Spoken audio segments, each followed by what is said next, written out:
it's not fun to not be able to hang out with anybody. Like, I miss all of my friends, and I never thought I would say this, but I miss going to school.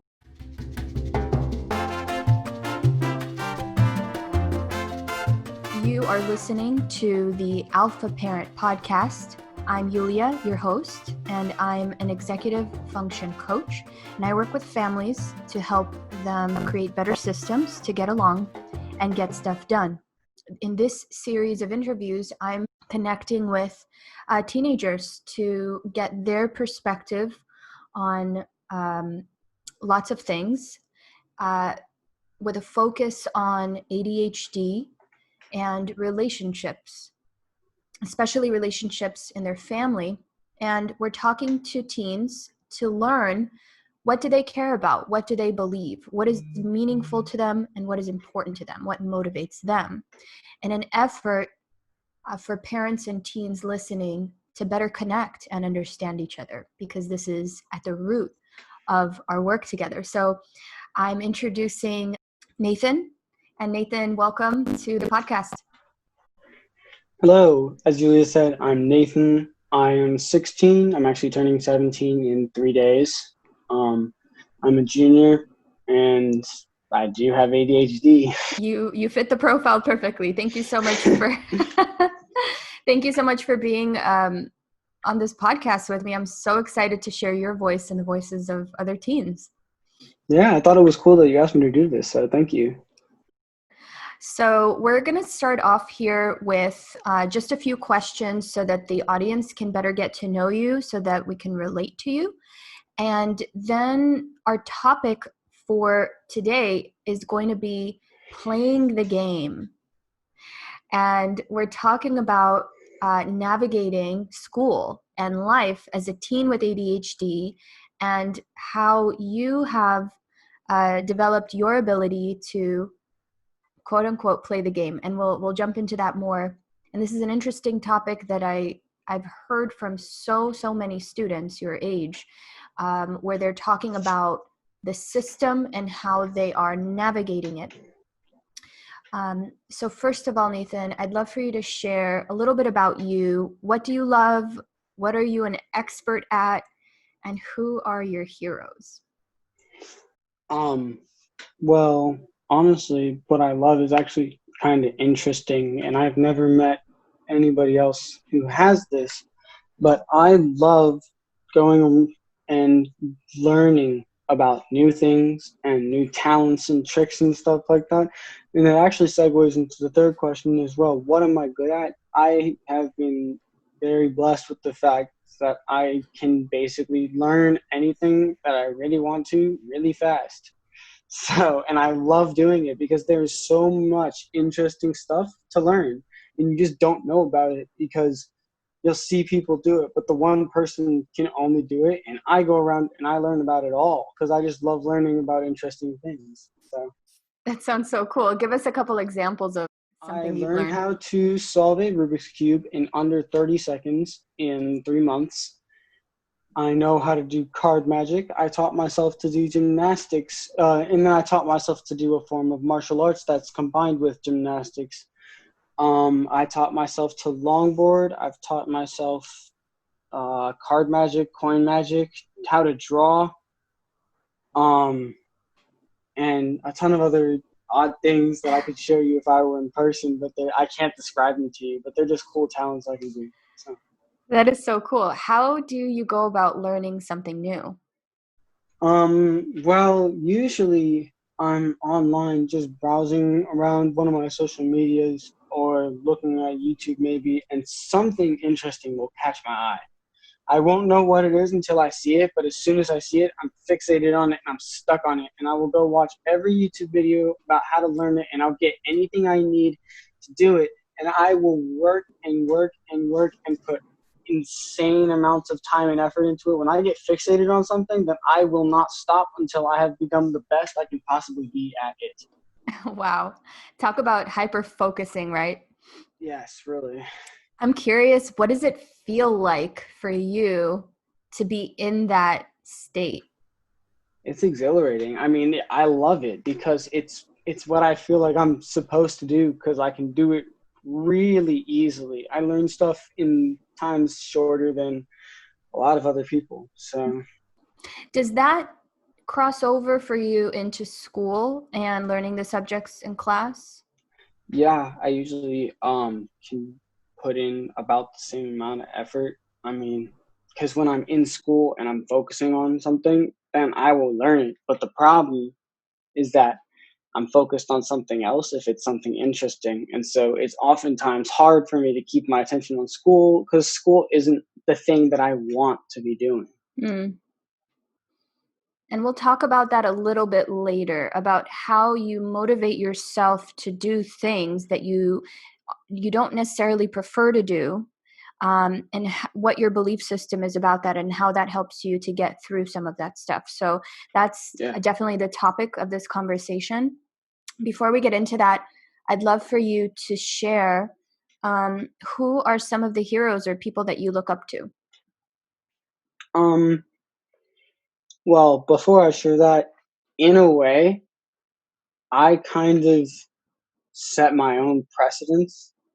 Like there are people that I look up to, but I still kind of do it my own way, if that kind of makes sense, and give it my own kind of touch. So, and I just think because there's like qualities in these people that I look up to, and I combine them all to create who I want to be. I love that. So there are many people who you look up to, and you take the best qualities that you like about them, and you combine that into a unique identity for yourself. Yeah, I mean, I look up to my dad because he is just always there, and I admire all the virtues and the strength that he has because he does all the work and does everything, and I just look up to him for doing that and persevering through that because nobody wants to go to work. Nobody really, he doesn't. He might not want to do it, but he enjoys the work that he has, and so he got lucky there because there are a lot of people who don't have jobs that they enjoy. So, but I look up to him because he just keeps going. That's awesome. And you're not just saying that because he might be listening, right? He's in the basement. I mean, listening later once this is out. I have no idea. Okay, I'm just joking with you. That's really cool. So your dad is one of your heroes, and Hmm. you admire his ability to persevere and work hard, and also that he does what he loves, and you look up to that. Hmm. It sounds like you want the same for yourself. You'd like to um, have a career later on that you're passionate about. Yeah, it's definitely something I would like. And I'm curious if you can share some of the other heroes or people that you look up to and how you apply those characteristics in your life, in your world. Well, in the same way that I look up to my dad for, doing what he loves, I also look up to all of my teachers at my school because just the fact that they're able to dedicate themselves to what they love because each of their individual subjects is what they've gone through education on how to teach. They've sculpted their life around the thing that they love. So, You seem like you really have a good relationship with, it sounds like, all of your teachers. Is that true? yeah, yeah, overall, they're very supportive.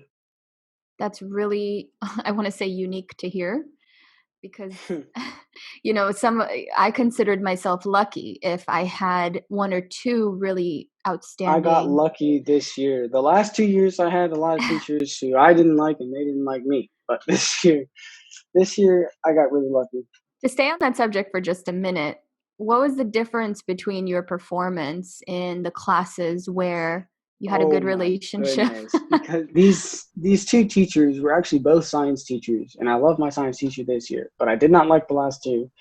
The first one, he had a very strict sense of how his classroom should be run, and he was not lenient at all. And due to my ADHD, it's oftentimes hard for me to remember stuff, Mhm. where it was back then because I didn't have a reliable system that I had to keep track of it, and things would often fall off the table, and he was not happy about that. But that was not the same between my next teacher. She was Southern, and she also had an idea of how her classroom had to be run. And to give you an example, I was asking my friend for a pencil in the middle of a quiz. Like, I was like, hey, can I get a pencil? And then she was like, you're cheating and I'm giving you a 0 on your quiz. And like that for basically no reason. And it was, and she definitely did not like me because I was not very good at turning stuff in, again, because I didn't have a system. And she kind of took that personally. So that's important to really understand how, if you have a deficit or a lagging skill and you don't have the ability or a system that allows you to keep track of, for example, your assignments, it's interesting that, the teachers who take that personally and characterize you in a certain way, you end up not having a very safe relationship. yeah. I wrote down the word while you were describing your teacher. It sounds like she was rigid. Like, it's my way or no way. Yes. Okay. And she was very personal. She had grudges against students. So this I combination was of not the only one. Yeah, okay. So that makes sense, right? So this combination of taking behaviors personally and not being flexible created an unsafe relationship. And let me guess, how well did you do in her class? Not very well. It was a struggle. It was one of the most difficult classes I've taken, and I used to enjoy the subject. Like, I was interested in the matter and I liked it, but it was hard and I just ended up did not liking it that much. And at the end of the year, she had this science fair, and thank goodness for my parents, because they were able to help me and keep me working on it, because I put in so much work on that science fair project. And to give you an idea, like, I presented it well and everything, and I got a B on it. And then, in my opinion, there were some other ones who weren't as good, but they were from some students that she liked, so she gave them an A. And that is one reason I don't like the grading system, but I'll talk about that later. Okay. We can get into grading later. We probably share a lot of opinions about that are similar. So we got into this because we were talking about the difference between teachers you like and teachers you don't like, and how that affects your ability to do well in their class. And the fact that you're lucky right now because you have a great set of teachers and you look up to them. So you mentioned Dr. McMahon, one of your teachers, and you shared something with me that really was the reason why I wanted to interview you for this podcast. Because what you shared really struck me as really important. So can you share with the people listening how has Dr. McMahon impacted your life, your education, your beliefs? Well, he shared a quote from the book Invisible Man by Ralph Ellison, and I have taken that quote and actually internalized it, and I think that it's the way that I should apply it to my life. And the quote is said by a character in the book, and it's split into 3 parts. The first one is play the game, but play it your own way at least some of the time. The second one is play the game, but know that it's a game. And the third one is play the game and raise the ante. What is meaningful about this quote to you? Play the game, play it your own way at least some of the time. Well, I mean, you have to read underneath or in between the lines and understand that this is something that actually can be applied to you if you switch the word game for life and think about it that way, because there's a lot of things in life that you have to go through, like, to get to where you want to be. Like, even if I don't like the system that school is, I can't just not do it because I don't like it, because that won't get me anywhere. But if you advocate for yourself and make sure that you're firm in your beliefs, that's playing the game, but playing it your own way, because you're applying it to you and you're keeping yourself who you are and making sure that even though you're fitting the shape, you're not conforming to it. That's so well said. So you can mold yourself into what is expected, but without losing yourself to the process. So Yep. what you're talking about is having an awareness of the game, aka whatever the system is, understanding that it's a system, understanding that you've got to get through it the best you can. But at the same time, you're not losing yourself. You're not allowing the system to define who you are as you go through it. I think that sums it up pretty well. This last part of the quote, when you say play the game and raise the ante, how do you interpret that and apply it to yourself? Raise the ante means raise the expectations for yourself, or at least for me, because this is one of the models that I have. And then the other one that I apply to my hyper focusing is I can do anything that I put my mind to. Mm. And so raising the ante is realizing that you can do greater things than you think you can, even if they're going to be a challenge and even if you're going to have to work for them. You can, as long as you're getting there, you can go step by step, little by little, but as long as you're going to get there, that's raising the ante because you're trying to get more out of your life. Have you always believed this and applied it this way, or was there a time when you were more maybe defiant, maybe you rebelled against the system? Oh, yeah, like my 10 years old to 13, and actually before that, I was a bad kid. What do you I did mean, not bad kid? do anything. Oh, I was really disrespectful, and I would be like, I would get punished a lot of the time for yelling and screaming and throwing fits and just being a bad kid when I didn't get what I wanted. And then somewhere when I got to be like 13 or 14, I don't know what happened, and like my perspective on life just changed. Like something snapped, and I was like, I somehow realized this is not working for me. I need to try something else. And that was the point where actually Dr. McMahon even said that I have, or actually my counselor and Dr. McMahon both have said that I have a huge observing ego. Like I can look at the way I'm thinking and change that. And I don't know how I got to do that, but I can do it now. So talk about this observing ego. How do you experience that day to day?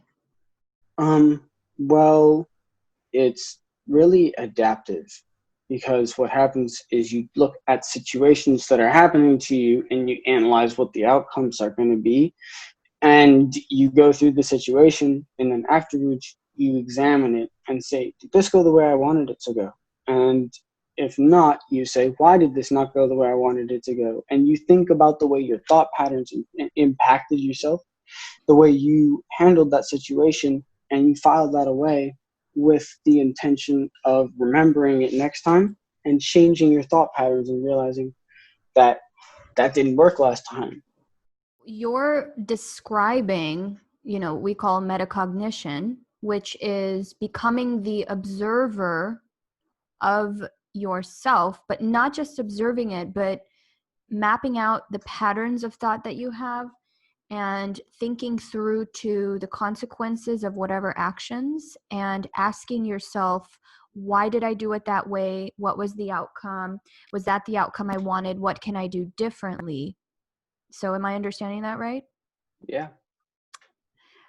And, that's a pretty incredible skill. It is really the outcome that we're working toward when you're working with an executive function coach, beyond learning whatever the specific tools and strategies are to help you get through whatever the system is or the expectations, is this ability that we're aiming for, a practice that I hope that, the students and the families I work with apply, which is what you just described, is becoming aware of your patterns and whether they are leading you to the outcomes that you want. So to hear that from you, is pretty amazing.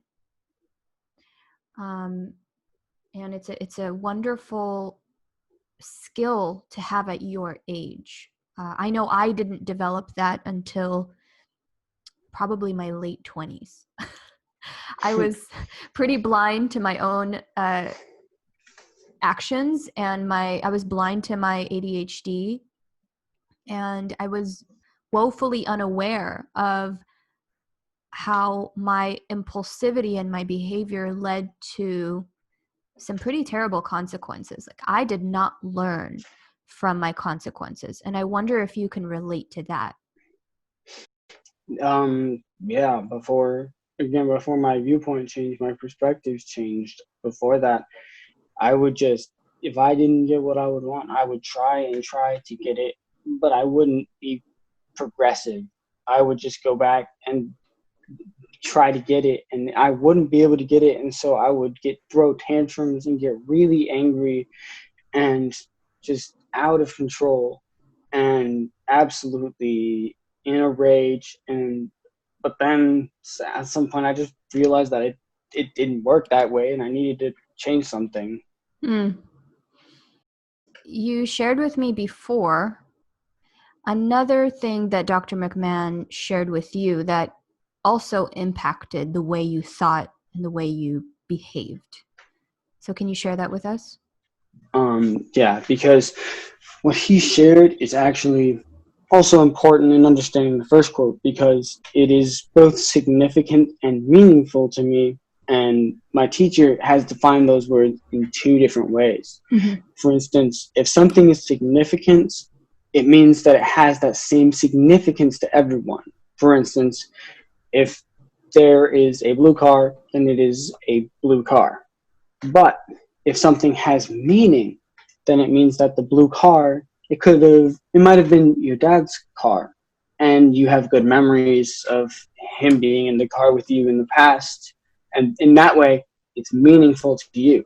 But to everyone else who looks at that same car, it might be a nice blue car that they look at and they say, "Oh, that's a nice car," but they're not going to have the same memories that you had, Mm-hmm. and the same meaning to them.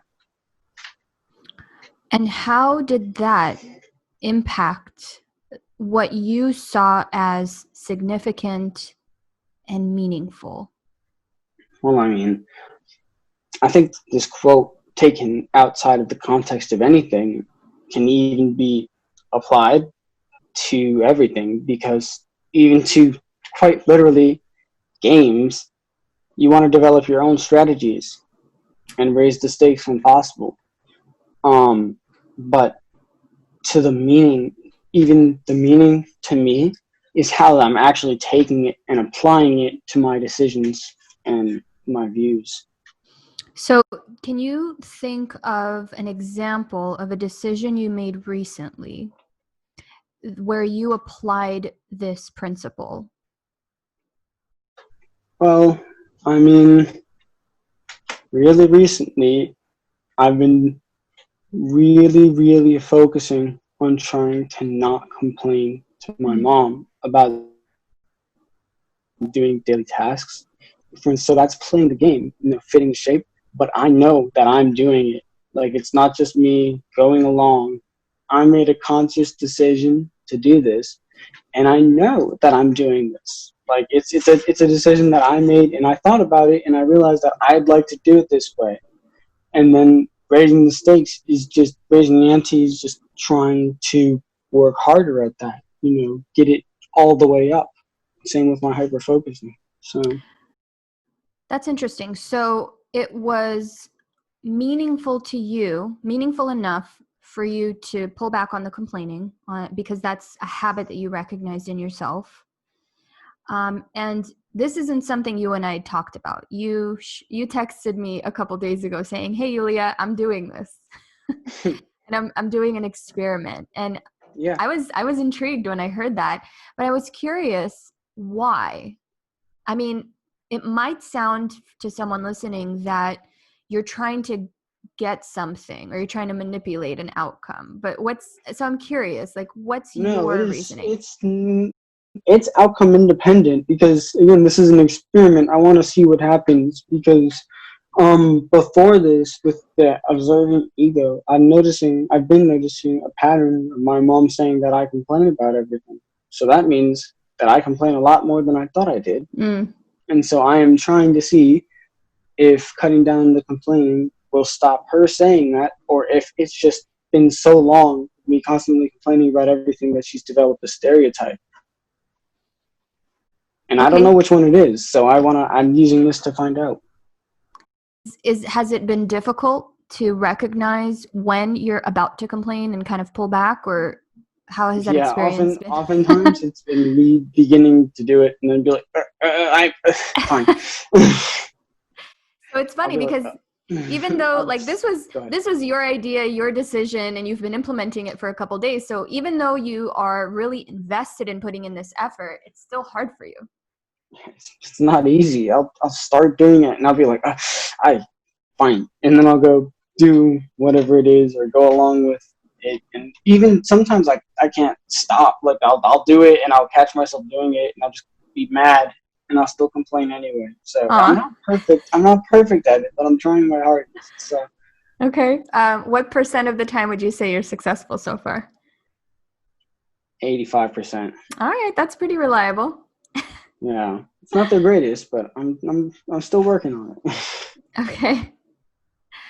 So, because you brought up this thing about what is meaningful versus what is significant, I'm curious, what motivates you to play the game? What is it that you hope to achieve? Or what is a dream that you have about, your life?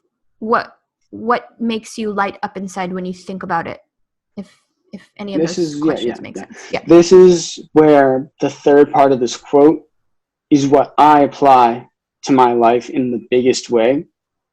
This is where the third part, the last one, has the most meaning to me, because I have sat here with my observing ego and I observed myself and my actions and analyzed what the future will be, and I can see what I will need to do to have to get to my goal of being able to be successful in whatever I do.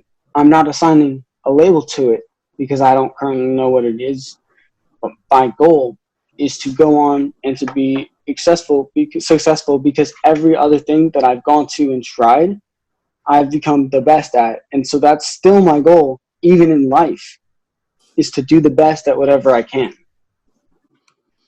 But you're not quite sure what that is yet, but you know that whatever it is, you're going to work your hardest and to do your best in it. Yes. And how do you define success, even vaguely? Well, I guess generally what I'm looking for is just security, because I know a lot of students coming out of college have large amounts of debt, and obviously I'm not expecting to graduate with no debt to whatever college I go to, but I'd like to come out of the college and eventually get to a point where I don't always have to watch what I have. Like I don't always have to count pennies to make sure I have enough. I want to be able to be secure. So part of the way you're defining success is financial security. Yes. Is there more also, layers to success? Yeah, there's more of that. It's financial security,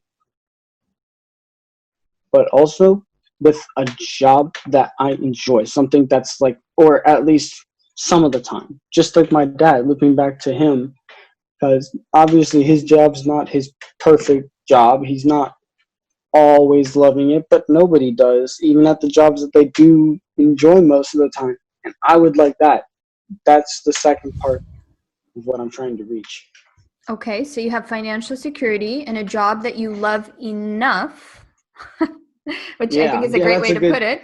That is a good way to put it. Right? Like this is a really fun part of the work I do, but it's not always ice cream and chocolate chip cookies, right? Sometimes you just have to hunker down and do the boring stuff too.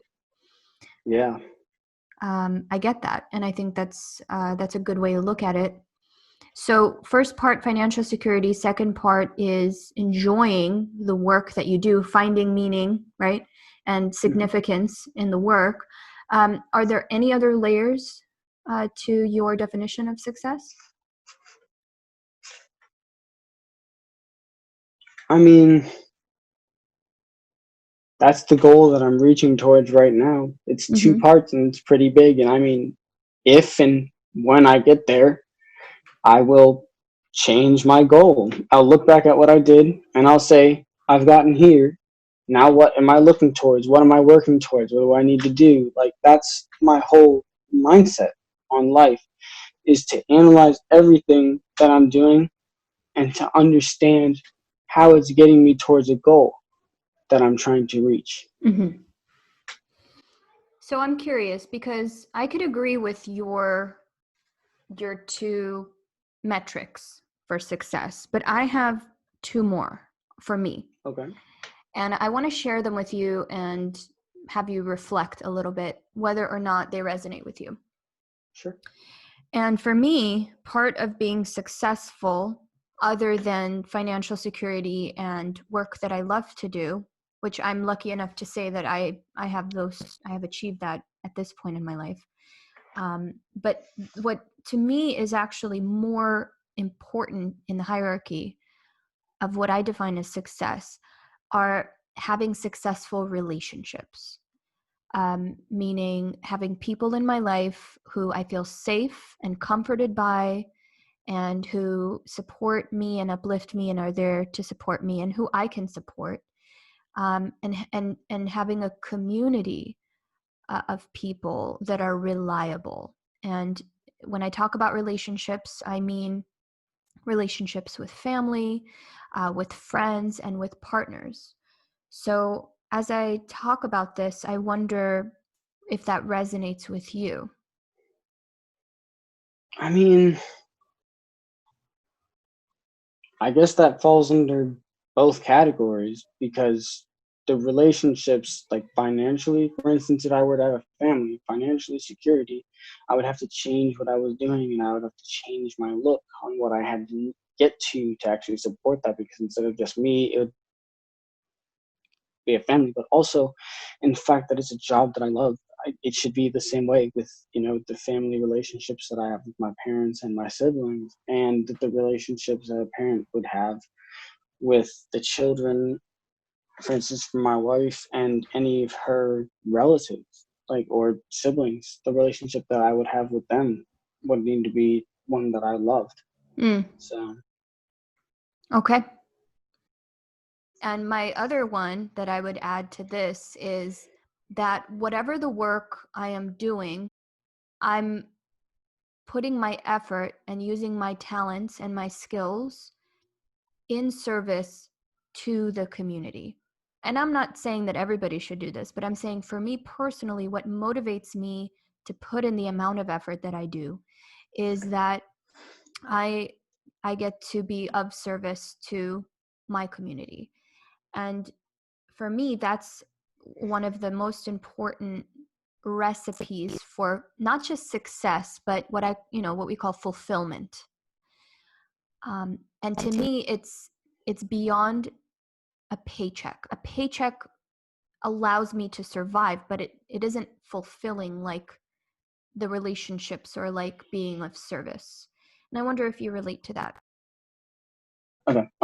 Circling back around to the fact that, like, my goal is to be the best, it's not out of ambition. Like, I'm Mm-hmm. not looking to get to the top, because the Mm. top isn't necessarily the best, if that makes sense.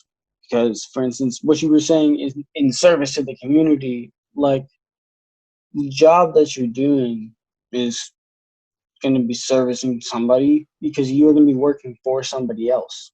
And so, you like to become the best at it. You want to produce the best work you can have for the other person in service of them, and in a relationship with another person.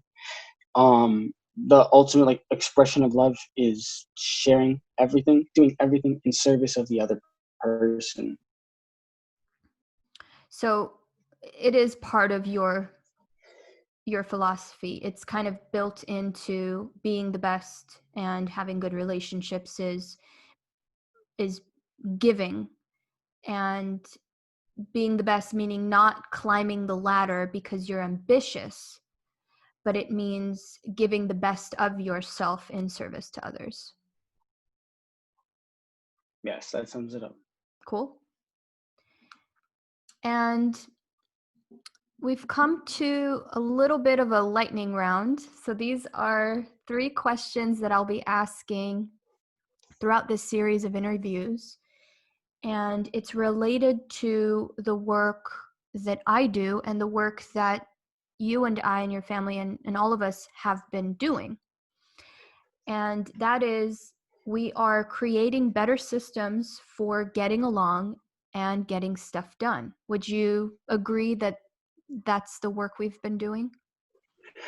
Yeah, because what we've been working on, I really appreciate the help that you've given me. It's helped me foster better relationships with my family, which is getting along. But also, you've helped me develop systems to manage the work that I have and to help me play the game. Because for school, you have to turn in the assignments and you have to go get the good grades so that you look good for the college that you want to get into. Like that's playing the game, because you have to fit in and you have to do it even if it isn't what you want to be doing. And thank you, by the way, for that. I'm really glad to hear that it's been helpful. So to get into these lightning round questions, my first one is, and by the way, you haven't seen these and come up with your answers, right? This is on the spot. No, this is on the spot. Okay, so, and it's okay if you want to take some time to think. So what's the hardest part about getting along with family? Personally, I guess it would be my relationship with my parents, and I guess my mom specifically. We've had a lot of times where I've broken her trust in the past before I had my viewpoint change, and it's fostered a difficult relationship between the two of us. So I guess that's one of the hardest things about getting along with family, is that our relationship is not the best. And so you're talking about what's hard is to rebuild the trust. Yeah. That has been kind of lost. Yes. And that's a really sensitive subject, so I appreciate you really authentically sharing that. What have you noticed that has improved in this category for you? Our ability to talk and to discuss issues and to actually resolve them, because before my work with you, it was often difficult. Even though I would analyze the situations, it was just hard for me to manage the situations because they were often emotionally difficult for me, because I was trying to work hard and it was not easy. And we just didn't have good conversations, and that kind of fostered a bad relationship. What would you say now is different about your ability to talk through issues? Well, he's helped me understand her viewpoint of things, and understanding that and being able to step into somebody else's shoes is really helpful when you're discussing an issue, because you can realize what their concerns are. You can have them tell you their concerns, and then collaboratively come up with a solution to the problem. And now that that's a process that's been established, executing it isn't always the easiest, but we do it. We are able to get through things, and oftentimes can take a while. It's not a magic wand. You can't just snap your fingers and come to the answer that you want. It takes time, but we're able to do it. That's really cool to hear. I'm wondering, right when we started, did you have resistance to the process, and why? At the beginning, yes, I did, because I didn't trust my mom. I didn't think that she would have made the change that she did. and things are much different than I ever believed they could be, because I always thought that there was no way that she could ever do anything else than what she was. So, but working with you and understanding her views has helped a bunch, because I've realized that obviously whatever she's doing is not out of malice for me. It's out of some sort of concern that she has for me. And once I understand those, I can explain, or I can either do one of two things. I can explain to her why her concern um, is not as bad as she thinks it is, because of something that isn't what she thinks it is, maybe, or I am doing something that she thought I wasn't, or I can just come to her and talk to her about it and explain, or I can come to a better understanding of her concern and realize that it's legitimate and start applying that to my life, not because she's making me, but because I understand why she's asking me to do it. Very cool. Thank you so much for sharing that. As part of the second thing that we're working on, getting stuff done, being, creating systems that are effective, reliable, more efficient. The second lightning round question is, what gets in the way of you getting stuff done?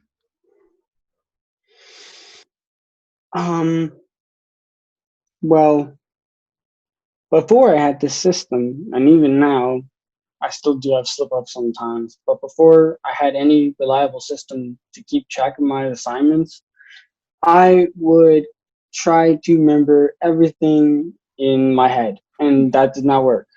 I would forget everything because I had a terrible memory, and there were students that actually could do that, manage it like that, because they didn't have ADHD, and even students who don't have ADHD use the planners. But that's a side point. I knew some students who could do that and who did it and got pretty good grades off of it, and so I wanted to do that because I didn't want to write anything down, because I didn't like the planners and I didn't like writing stuff down. And as you can clearly see, that would not have and did not go well. Right.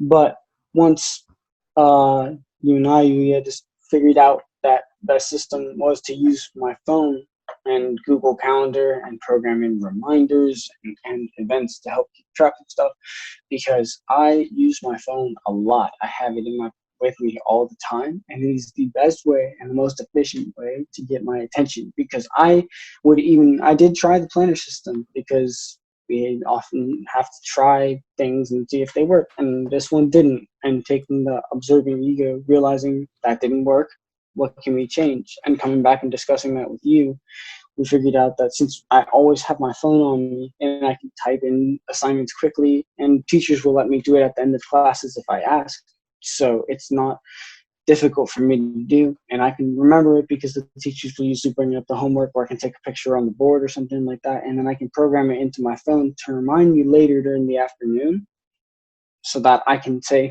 look at my phone, see a notification that says you need to do this assignment, and I'll be like, okay, sounds good, and I'll go work on all the assignments and I'll finish them, and then I'll be done. And that's been working a lot better.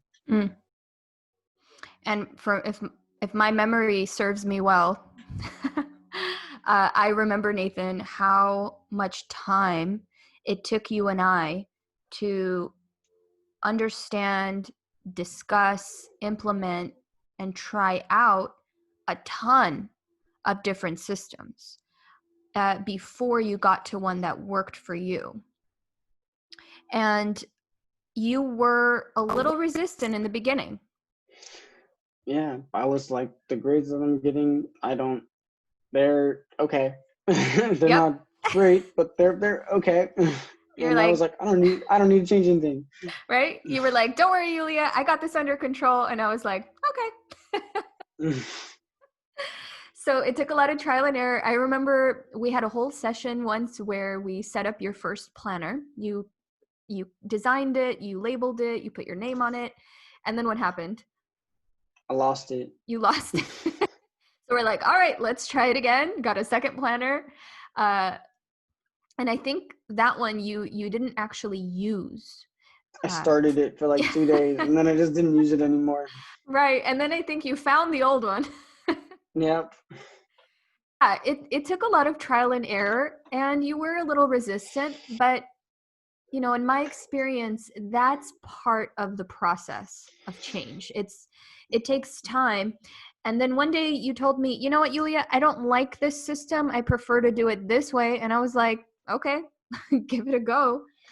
And we could see over time how you created a more and more reliable system. You kept honing it and you kept coming up with ideas. And it's not perfect, but it's good enough now to where, you know, we actually don't need to spend a big chunk of our session managing the work, because you're pretty good at doing that on your own. Yeah, you've helped me a lot there, and I really appreciate that. Awesome. Thank you. Okay, so our lightning round is coming to a close with this final question. And again, it might be tough to come up with an answer. Or you might have it right on the tip of your tongue. Let's see. What is the most important thing you wish your parents understood about you?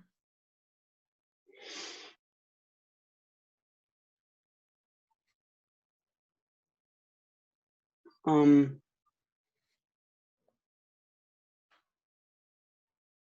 I guess I wish that they understood that I always am trying. Like, I've changed the way that I used to be, and they do recognize that, but not all the time. So I guess I wish that they knew that I had more capacity for change than they think I do. Hmm. What's something they can do to show you that they are noticing the effort you're putting in, maybe despite even whatever the outcome is? Because sometimes we try our best and we still can't quite reach the goal, right? Well, I mean, one of my biggest grudges against my parents is that they have this monitor software on there. And especially as of recently, what's really been a pain for me is that it can tell them how much time I'm spending on there. And I don't really like that because it's like I use my phone for a bunch and then my mom will come talk to me about it. And especially as of recent, like before when there was school, I was managing school. And so like, I didn't have problems with using my phone because what had happened is I had used my phone way too much and then like playing games and such, and I didn't get any sleep. And then I woke up the next day. Actually, I pulled an all-nighter. I didn't go to sleep that night. I just played games, and then I went to school, and I could not function. And my observing ego and we were like, "This does not work. We cannot do that anymore," because that I just did not function that school day. And I told myself that doesn't work, so we changed it. But now that there's quarantine and the cyber school with the coronavirus, I'll get my cyber school done much faster because there's not as much work, and I can also watch the videos at like 1.5 speed sometimes, so that they take up less time. But I can still understand it because his voice is legible, and it's just him teaching the lesson a little bit quicker. And what's awesome about that is I can stop and go back if I don't understand something and rewatch the section and understand, what's going on, because they send out videos. It's not live online classes. But I'll get that done much faster, and I'll be on my phone. And it's irritating that my mom sometimes will come in and be like, "You need to stop being on your phone." And I know that that's a problem for all teenagers, but it's that she doesn't want me on there, and I wish that she would realize that right now is not a normal situation, and so things are going to be much different than they were. And oftentimes, what I'm using and what's my only refuge to my sanity, I swear, during this quarantine is being able to text all of my friends and stay in contact with them, because it's all in isolation and it's not fun to not be able to hang out with anybody. Like, I miss all of my friends, and I never thought I would say this, but I miss going to school because I have no friends. So, So we're talking about the quarantine. This is yeah. something all of us are dealing with right now. So what would you say, Nathan, is the hardest part about this? Definitely not being able to maintain relationships physically with friends. Mm. I mean, and also being stuck inside most of the time, because every day I've been getting outside. I like to go longboarding. It's a skateboard with bigger rubber wheels, for those who don't know, but I like to, and it's longer, obviously, but I like to longboard around the neighborhood, and I like to, it put a lot of effort into it, and it's a form of cardio exercise and leg exercise. And it's nice because the days are getting warmer, it's spring, the sun's coming out, and it's more comfortable to go around and do that than it used to be during the winter. But all the other time than like the 2 hours that I go out every day, maybe less, maybe more sometimes, but all the other times than that, I'm stuck in this house. I can't go anywhere. I can't, like, I want to go see friends and hang out with them, but I can't do that. So I'm stuck in here, and I have trouble finding things to do sometimes, and it's a lot more enjoyable for me to go text my friends and have conversations with them like I would at school, but I can't because they're not here with me. So I'll text them, but that my mom considers just too much time spent on my phone. And so we have a conflict there. Yeah, and that's definitely something I'm hearing echoed across the board. So it's not a unique challenge. I also feel like personally I'm spending so much time on screens and tech because that's now my work, my volunteering, my social life. It's all tied to and connected to the internet. And it's been hard to find a balance. In this time of quarantine, there's lots of emotions and feelings that come up. And for many of us, let me know if it's true for you, we are experiencing more stress. Yeah, definitely, especially for kids who don't have the best relationship with their parents. Now they're stuck with their parents. So one of the biggest emotional regulators that I have is my friends, being able to go to them and talk to them, have relationships with them, but not being able to have the physical element of it. It's surprising how key of an element that is. I'm glad you brought that up because now that big way for you to regulate yourself is missing. And my question to you is, from the techniques that you and I practice, the mindfulness meditation techniques, what has been the most helpful for you?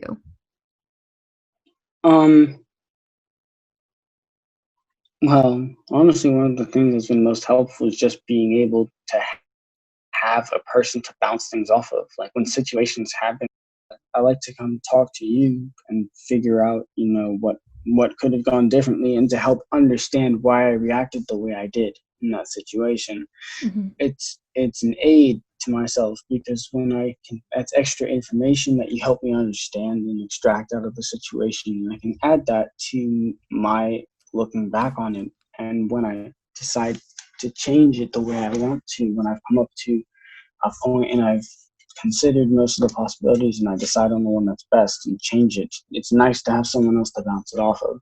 Mm-hmm. A lot of times when you and I connect, we first want to get through whatever the emotion is. If it's a really big emotion, sometimes it scatters that logical process. So my question is, of all the tools we've used, which one would you say was the most helpful immediately to help you calm your anxiety or to regulate your mood? Becoming curious about it rather than letting it overwhelm you. And that's not the same thing as not feeling it. There's a difference there. Not letting it overwhelm you, and instead becoming curious, looking at it and saying, why did I feel this way?